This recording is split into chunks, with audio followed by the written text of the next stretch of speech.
So a smart, flexible energy system, I think, is really caught up in quite a lot of the centralised systems. So the centralised data systems where we all transfer data at the moment is quite a blocker. We also need to move to half-hourly settlement, which is what the regulator is looking at. So those are unlocking. They will unlock value in the future, but right now they're not really helping us. I think the biggest obstacle in front of us is low consumer trust, low public trust. We need to have customers welcome smart meters into their homes. They need to be comfortable that they understand how the data is being used and that that the data is working for them. They need to feel confident that the system is working well for them and not ripping them off. Yes, the challenge to knowing exactly what that new energy system will look like. It is hard to call that, just because the investment decision at the moment for things like storage, they're hard to make because the revenue stacks are changing.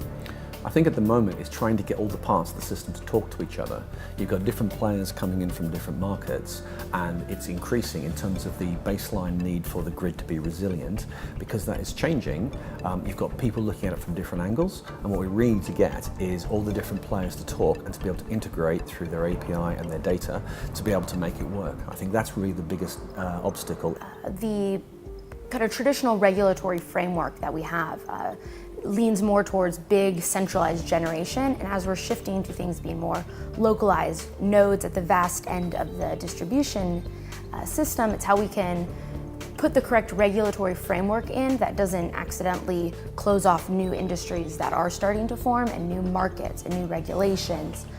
That then we can bring in more stationary batteries, more solar, more electric vehicles that can both be just kind of an end consumption, but can also feed back into the grid and play a new role. The biggest restriction or the biggest challenge on achieving that new energy system is really about that uncertainty.